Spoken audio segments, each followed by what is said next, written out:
Hello, Jonas. Thank you for joining us, and it's a great honor to have this opportunity to talk with you. Congratulations. Your movie is very deep and shows a reality that is difficult to tell for different reasons. And how it's difficult to tell, why did you choose this mix among documentary and animation in order to develop this a story of Amin, a refugee from Afghanistan in your country? It was kind of the only way to tell the story. I met Amin when I was 15 years old, and he arrived to my little Danish hometown. And he came all by himself from Afghanistan. And already back then, I was of course curious about why and how he came, but he didn't want to talk about it. He was given this fake story that he had to stick to, but he didn't want to lie, so he just didn't want to talk about his story. And also, he was so traumatized by everything that had happened. So it's not easy for him to talk about. So it's not till many years later, and I had this idea to do it as an animated documentary. And I asked him if he would be willing to share his story, and we could then do it as an animated documentary. And he said yes, very much because with the animation we could make him anonymous, because it's still hard for him to talk about what happened. And the fact that he didn't have to be public about it was really what freed him, what opened him up and made him able to share his story. Because if he would have to be public about it, and maybe meet people in the street who would want to small talk about what he'd been through, he wouldn't be able to do that. So the fact that he could be anonymous behind animation was really what made him say, okay, but this is a good way to tell it, and that was what started the whole project. But also because it's a story that takes place in the past. So how do you make the past come back alive? How do you make Afghanistan in the 80s? How do you make his childhood home come back alive? And how do you place him there? And also because it's a story very much about memory and trauma. And with the animation, you really could be a lot more expressive about things that are hard to talk about. You could go into his emotions of fear, of anger, of sadness with the animation, and be more, surreal than we could have done with the camera. Also, I want to talk a little bit about this mix of genre. I mean, documentary and animation is not usual for Chilean audience to watch this kind of, work. So I'm gonna ask you if you can develop a little bit this mix in terms of history. I remember I saw in 2008 the great movie Vals with Bashir that used the same technique. In journalism, we have, for instance, comic journalism by Joe Sacco, for instance, and his work Palestine. How important is for you this mix, please? But I think I had the same experience as you. I saw Waltz with Bashir in the cinemas here in Copenhagen, and I was just blown away by the effect of it. The fact that you had real people talking about really difficult things in animation, and how expressive you could show the trauma. Like you could really show a trauma all of a sudden with the animation, and the fact that it is animated, it somehow makes it easier to watch, because we're exposed to so many stories all the time. So many horrible things happen to human beings all over the world, and these stories, we're exposed to them all the time.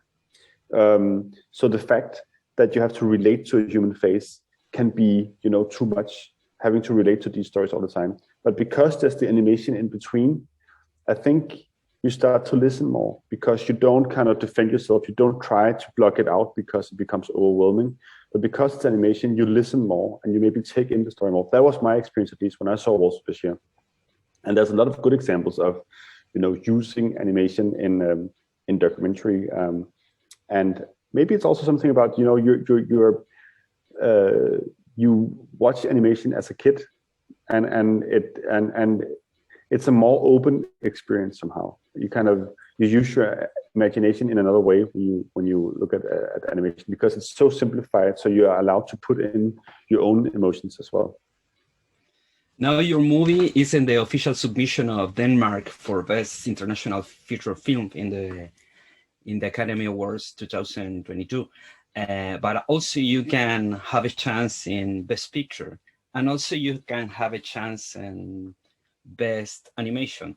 So you have different chance, because your movie is not only one thing, it's several things. What do you think about that? No, but it's of course amazing.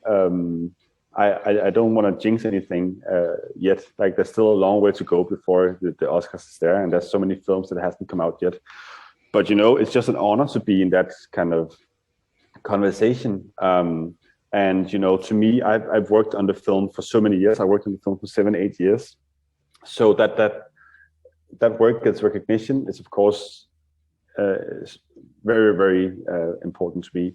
And also just, the more recognition the film gets, the broader an audience it gets. And that's, it's key really that when you work on something for a long time, that someone sees it at the end. So I'm just very thrilled to see that it travels the world, and it is now in Chile, and it's just lovely to see. Yeah, it's amazing to have the chance to see this movie in the big screen. I mean, we need to see it. I want to ask you, how was the reaction of the real? I mean, when he saw his own story on screen?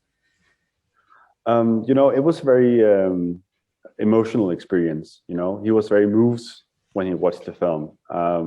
But he also told me that he didn't know if he got moved because it was a good film, because it's his story on screen. So of course he gets very moved because it's his own stories. So he was a little in doubt still if it was a good film. So he was very happy when the film finally premiered at Sundance this year, to see that people really reacted well to the film and could relate to his story. And I think he was a little concerned because he's kind of double marginalized, being both gay and being a refugee. He was a little concerned if people would be able to relate, even if they weren't neither of them. So the fact that people really took it in and it resonated with the audiences at Sundance and in the US, and afterwards in different festivals around the world, really means a lot to him.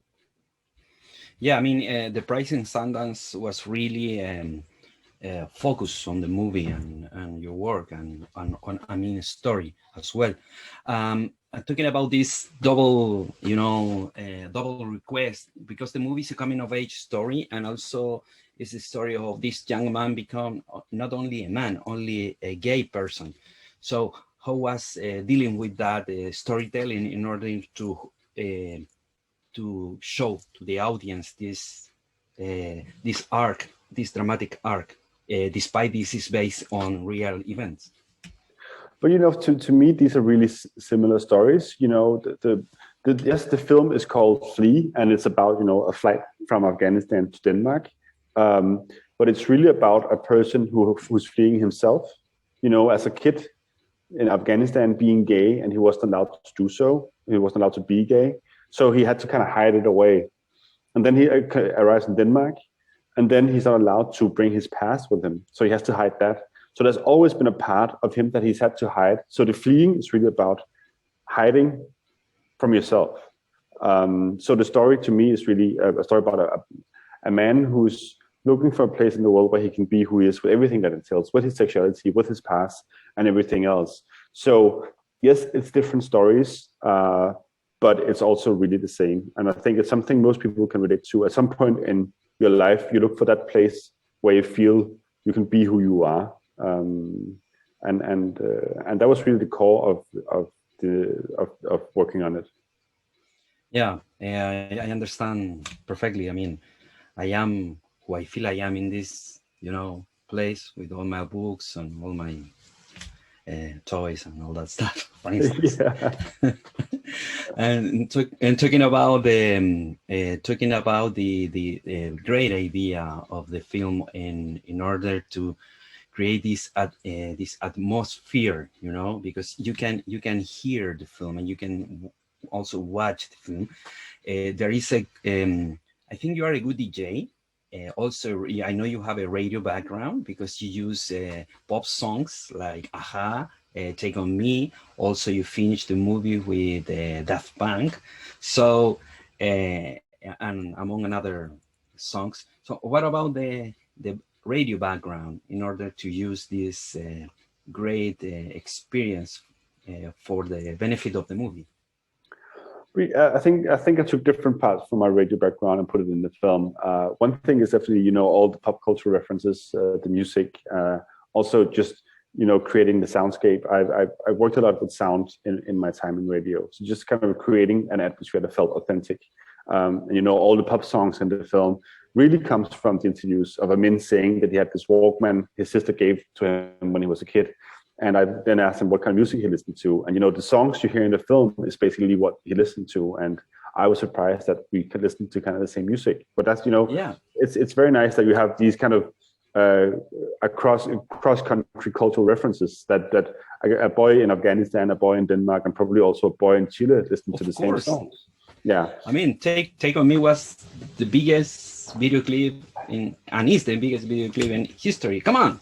Yeah, exactly. So just the fact that you can make these connections, I thought was important, that people understood. Okay, but he's not that different. He was also listening to Aha in Kabul, as you probably were in Santiago, and I was in my little village. But also, from radio, I brought this this way of interviewing that I use in the film, where he's laying down and he has his eyes closed and talks in present tense. Because when you do radio documentaries, you don't have an image, so you really need your subject to be very descriptive in order to engage the audience. So by having him laying down, talking present tense, and having his eyes closed, it really brought a certain presence to his way of talking. And so every time he started talking about a new memory, I would ask him in the beginning, to really describe the location he's in. What kind of plants are there? What are the colors you see? What smells do you smell? All these things, which would, give a lot of information for the animators to draw from, but it would also bring him back to the specific situation, and it would start to generate new memories.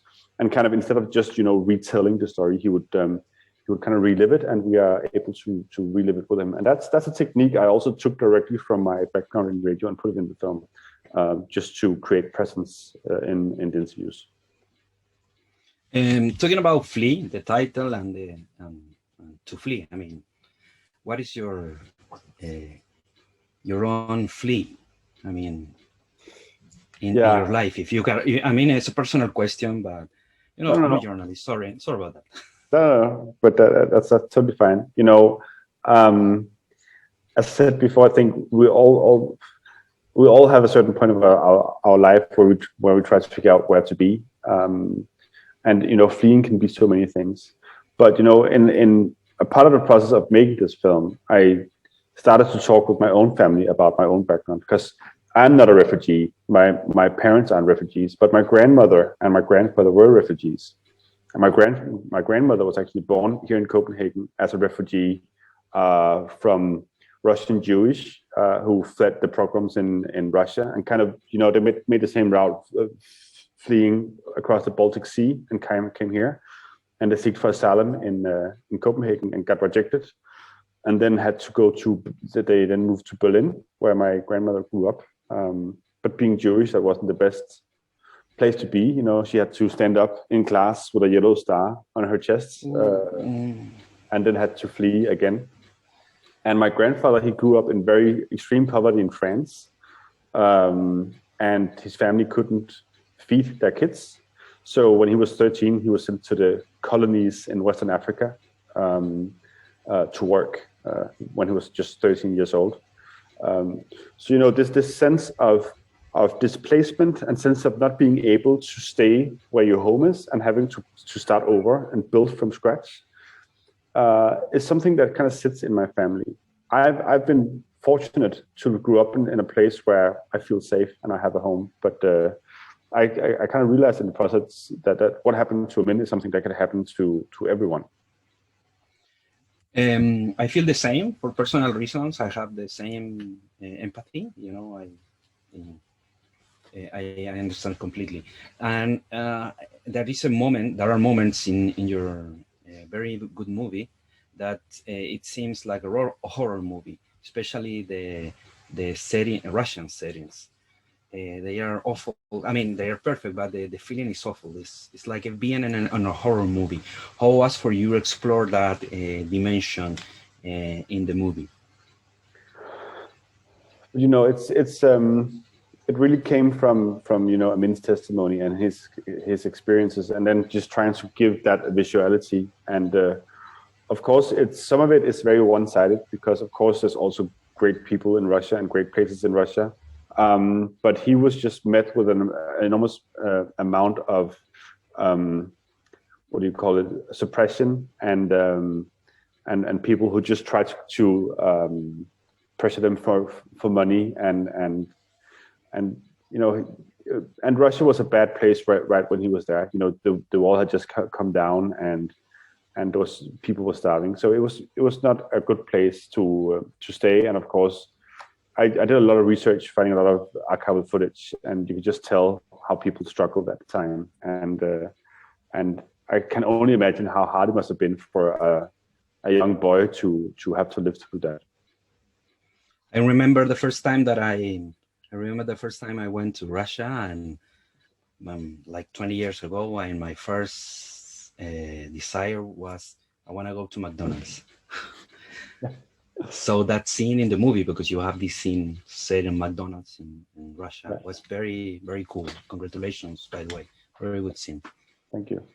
Yeah, and again, that came from the interviews I did with Amin, and he said that he remembered the opening of the first McDonald's in Moscow and the first McDonald's in Russia, and that he was there, and then this happened with the police and the girl who got raped, or at least we think so.